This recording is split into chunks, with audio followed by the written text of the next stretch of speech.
Music by DJ Guddu Raj. माँ Gayatri recording in the studio. टूटा नाचे लगलही जवानी लगा दही ओठ पे जवानी लगा दही ओठ पे आई सब हो गरम मसाला छौरी तोरा सिलौट पे ये आई सब हो गरम मसाला छौरी तोरा सिलौट पे ये आई सब हो गरम मसाला छौरी तोरा सिलौट पे DJ अमरजीत अलीनगर चौक। DJ अमरजीत अलीनगर चौक। मधुबनी DJ अमरजीत अलीनगर चौक। DJ अमरजीत अलीनगर चौक।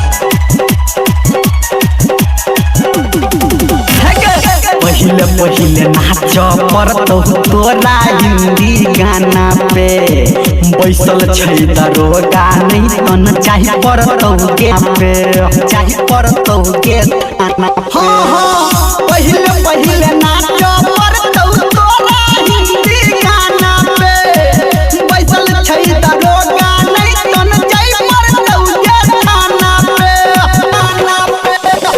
मुझे ढोड़ी देखबही तुझे थोड़ी देखबही तो सता देबो होट पे तो सता देबो होट पे आई पी सब गरम मसाला छौरी तोरा सिलौट पे ये आई पी सब गरम मसाला छौरी तोरा सिलौट पे ये आई पी सब गरम मसाला छौरी तोरा सिलौट पे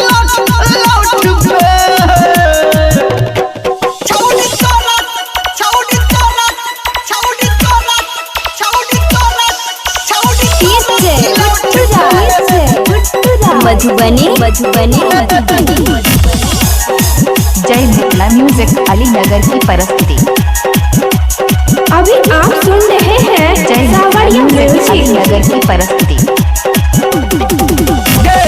दोसर बेरी नाच पर तो तोरा भोजपुरी में साटा सोटी नहीं कर जाता कखनी दूरी में कखी है कोनी दूरी में दोसर बेरी नाच पर तो तोरा भोजपुरी में साटा सोटी नहीं कर जाता कखी है कोनी दूरी में जो तू लहंगा उठलही जो तू लहंगा उठलही तधरा जब ही गोरकी तू चोट पे तधरा जब ही गोरकी तू चोट पे आई पी सब हो गरम मसाला छौरी तोरा सिलौट पे ये आई पी सब हो गरम मसाला छौरी तोरा सिलौट पे ये आई पी सब हो गरम मसाला छौरी तोरा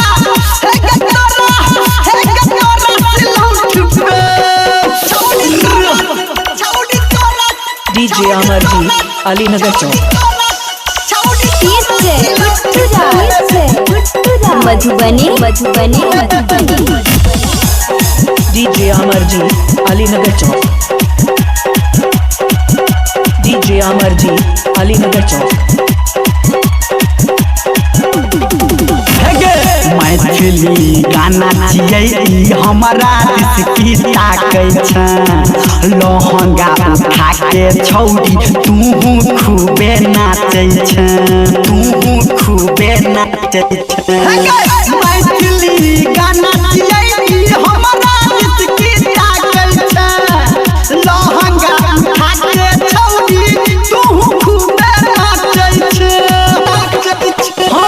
कहो निर्मलिया कहो डीजे संजय गौतम धर्मेंद्र नचे चौके नोट पे आई पी सब हो गरम मसाला छौरी तोरा सिलौट पे ये आई पी सब हो गरम मसाला छौरी तोरा सिलौट पे ये आई पी सब हो गरम मसाला छौरी तोरा सिलौट पे बुझली के DJ Amarjeet, Ali Nagar Chowk.